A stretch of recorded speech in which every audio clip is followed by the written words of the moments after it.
The Cask of Amontillado by Edgar Allan Poe. The 1,000 injuries of Fortunato I had borne as I best could, but when he ventured upon insult, I vowed revenge. You, who so well know the nature of my soul, will not suppose, however, that gave utterance to a threat. At length I would be avenged. This was a point definitively settled. But the very definitiveness with which it was resolved precluded the idea of risk. I must not only punish, but punish with impunity. A wrong is unredressed when retribution overtakes its redresser.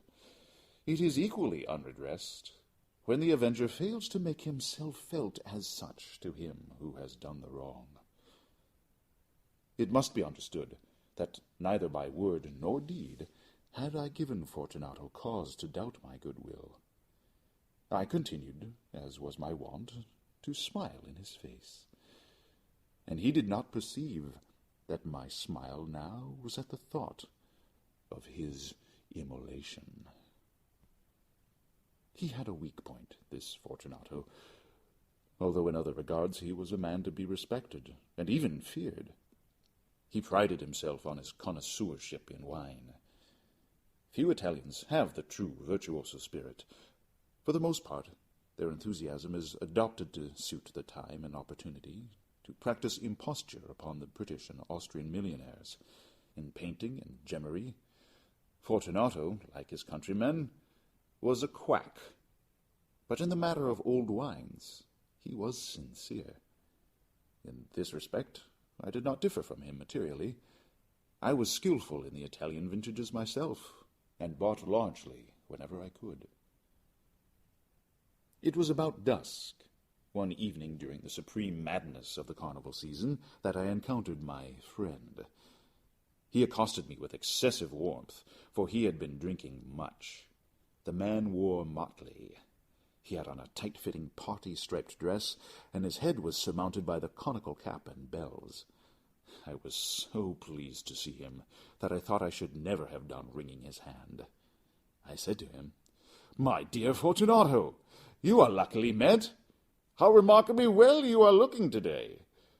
But I have received a pipe of what passes for Amontillado, and I have my doubts." "How?" said he. "Amontillado? A pipe? Impossible! And in the middle of the carnival?" "I have my doubts," I replied. "And I was silly enough to pay the full Amontillado price without consulting you in the matter. You were not to be found, and I was fearful of losing a bargain." "Amontillado?" "I have my doubts." "Amontillado?" And I must satisfy them. "Amontillado!" "As you are engaged, I am on my way to Lucrezi. If anyone has a critical turn, it is he. He will tell me, Lucrezi cannot tell Amontillado from sherry.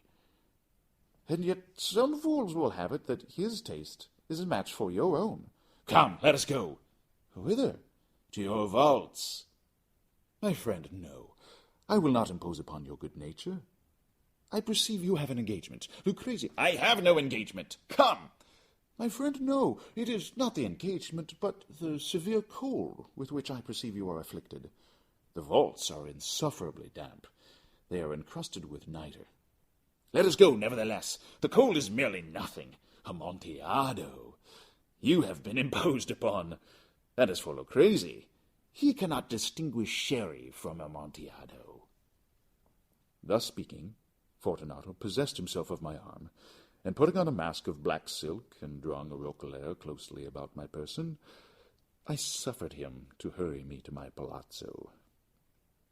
There were no attendants at home. They had absconded to make merry in honor of the time. I had told them that I should not return until the morning, and had given them explicit orders not to stir from the house.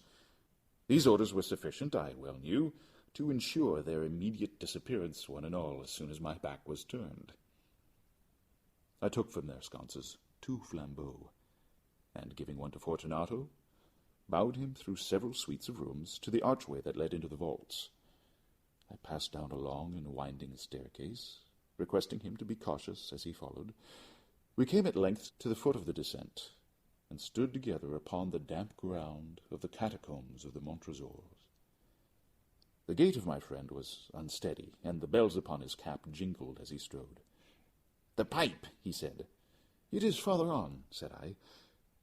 "But observe the white web-work which gleams from these cavern walls." He turned towards me, and looked into my eyes with two filmy orbs that distilled the rheum of intoxication. "Nitre?" he asked at length. "Nitre," I replied. "How long have you had that cough?"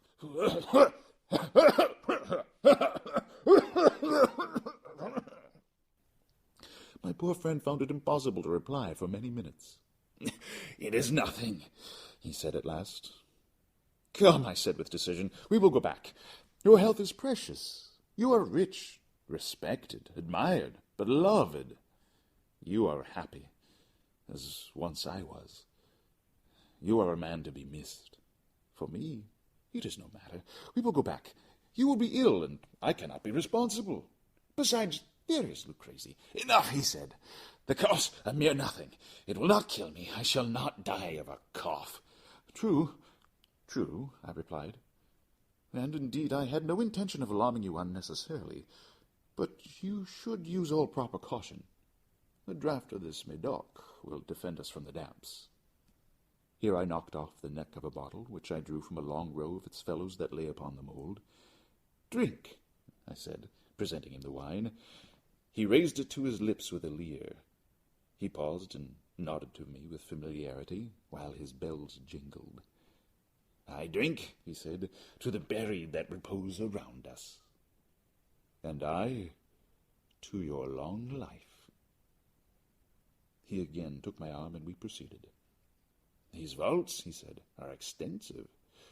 "The Montresors," I replied, "were a great and numerous family."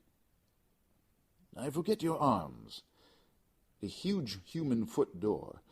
In a field azure, the foot crushes a serpent rampant, whose fangs are embedded in the heel." "And the motto?" "Nemo me impune lacessit." Footnote translation: "No one provokes me with impunity." End of footnote. "Good," he said. The wine sparkled in his eyes, and the bells jingled. My own fancy grew warm with a Medoc. We had passed through long walls of piled skeletons, with casks and puncheons intermingling, into the innermost recesses of the catacombs. I paused again, and this time I made bold to seize Fortunato by an arm above the elbow. "The nitre," I said. "See, it increases. It hangs like moss upon the vaults. We are below the river's bed. The drops of moisture trickle among the bones. Come, we will go back ere it is too late." "Your cough—" "It is nothing," he said. "Let us go on. But first, another draught of the Medoc." I broke and reached him a flagon of de Grave. He emptied it at a breath. His eyes flashed with a fierce light. He laughed and threw the bottle upwards with a gesticulation I did not understand. I looked at him in surprise. He repeated the movement, a grotesque one. "You do not comprehend?" he said. "Not I," I replied. "Then you are not of the Brotherhood." "How?" "You are not of the Masons." "Yes, I said. Yes. "You? Impossible! A Mason?" "A Mason," I replied. "A sign," he said. "A sign!" "It is this," I answered, producing from beneath the folds of my roquelaire a trowel. "You jest," he exclaimed, recoiling a few paces. "But let us proceed to the Amontillado." "Be it so," I said, replacing the tool beneath the cloak and again offering him my arm. He leaned upon it heavily. We continued our route in search of the Amontillado. We passed through a range of low arches, descended, passed on, and descending again, arrived at a deep crypt, in which the foulness of the air caused our flambeaux rather to glow than flame. At the most remote end of the crypt there appeared another, less spacious. Its walls had been lined with human remains, piled to the vault overhead in the fashion of the great catacombs of Paris. 3 sides of this interior crypt were still ornamented in this manner. From the 4th side, the bones had been thrown down, and lay promiscuously upon the earth, forming at one point a mound of some size. Within the wall, thus exposed by the displacing of the bones, we perceived a still interior crypt or recess, in depth about 4 feet, in width 3, in height 6 or 7.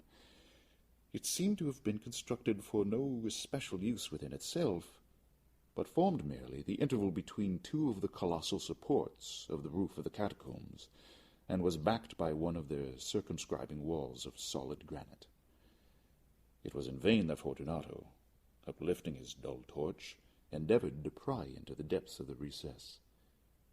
Its termination the feeble light did not enable us to see. "Proceed," I said. "Herein is the Amontillado. As for Lucrezi—" "He is an ignoramus," interrupted my friend, as he stepped unsteadily forward, while I followed immediately at his heels. In an instant he had reached the extremity of the niche, and finding his progress arrested by the rock, stood stupidly bewildered. A moment more, and I had fettered him to the granite. In its surface were 2 iron staples, distant from each other about 2 feet horizontally.